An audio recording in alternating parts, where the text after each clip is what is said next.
What is up, guys? HC McEwen here, and today I'm doing another video, and it's got COD as a background, but that's only for me to be something for you to watch whilst I'm talking to you. And basically the video is going to be on why is YouTube so hard nowadays.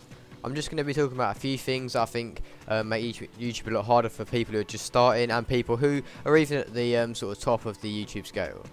The first thing I'm going to be talking about is one that I've really struggled with before, is consistency.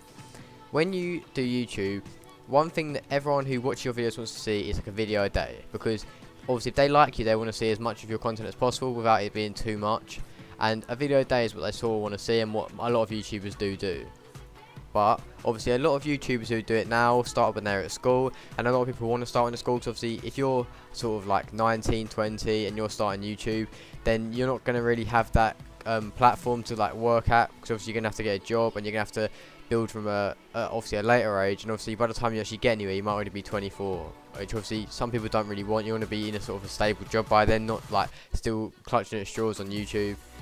But obviously no matter where you are, obviously the consistency is key, and obviously for a lot of people that's quite difficult, because like say you might have a really busy week but you've still got to try and get that video a day, and obviously that means you've got to try and record, edit and then put it up, obviously all with the processing times as well, which can be disgustingly long depending on what your connection is like at your house. And yes, I'm not saying that's like the hardest thing ever, because a lot of jobs are going to be much harder than that for consistency, but it's weird because with YouTube, if you think about it, you don't actually have to do it. Like if they have a job, you need to be going every day to do it as a good standard. But with YouTube, you can give yourself a day off whenever you want, and obviously the problem is if you get like lazier and obviously you lose consistency, then you're going to give yourself more and more days off, and then that's when you get people who get moaned at for being really inconsistent uploaders, because obviously they just can't be bothered anymore, and they know, like, they think, oh, I didn't do a video last week, so why can't I give myself another day off this week, when obviously you shouldn't ever start doing that. And although you think from the outside being consistent is quite easy, it's really one of the hardest things there is about YouTube, I guess. Especially if you're not mentally a person that's very consistent in life and in general. One thing that, again, another thing that's really hard about YouTube now is when you start, it's a lot different to when the people who are really big now and at 1 million subscribers now, when they started about 4 years ago. This is because when people started about 4 years ago, the most subscribers anyone had was probably about 150,000 maybe, and so when they started, no one was really that big-headed or famous, and like, so you know, now if I was to like try and ask KSI to do a video with him, there'd be fucking no chance unless it was like some sort of way that I was being a fan in his video. Even YouTubers who've got like 50,000 subscribers will not get that opportunity, and I think that's one thing that's really hard about starting YouTube now, is that back then, like, you could just start and you could message someone who had like 5,000 subs and they'd probably reply because you read YouTube messages back then.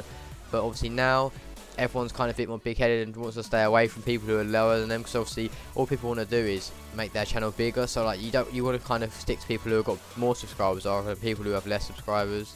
And the reason why this kind of hurts the smaller YouTubers is, say you only have 10 subs, but no one wants to do anything with you. Obviously, no one's ever going to collab with you at 10 subs. Like, you have to get at least probably like 500 subs to get any kind of collab, and you have to be someone who has not that many subs anyway.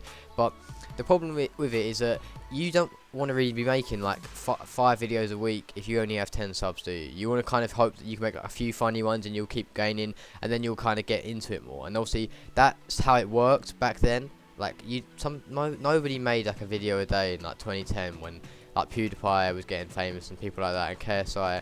No one made a video a day. It was all like, and if they did, it was like one trick shot video, or like it was like they were like 20 seconds long.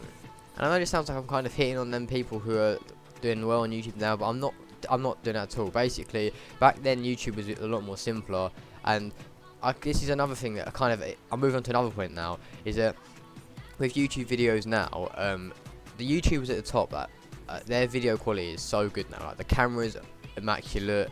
Obviously, it's all in 1080p. They're all confident. They're all amazing, like ability-wise and creativity-wise. Not obviously every single one, I guess you could say. Some of them are a bit shit and like kind of getting a bit lazy, but that can happen, and they'll probably end up going back into being good video makers again.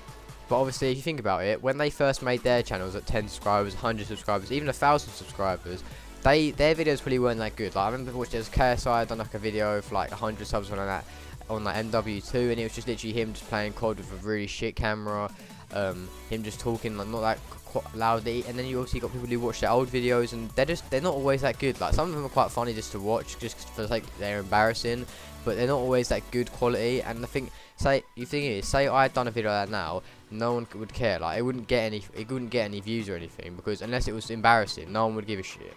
And that's why it's harder for smaller YouTubers, because with obviously no funds or limited funds, you have to try and make perfect videos that are as good or even better than those at the top of the YouTube scene right now. But yeah, anyway guys, that is sort of the last one I'm going to use in this video, but I probably will make another part, or this can be part 1 and the next one will be part 2, because obviously there's a lot, well not a lot, but there's a few more things I still want to talk about, because obviously other YouTubers who are small will probably understand this, and even the big YouTubers probably will. They probably don't care as much, but they will understand these problems. And but yeah, I hope you liked the video, and if you did, leave a like. But as always, I'll see you in the next video.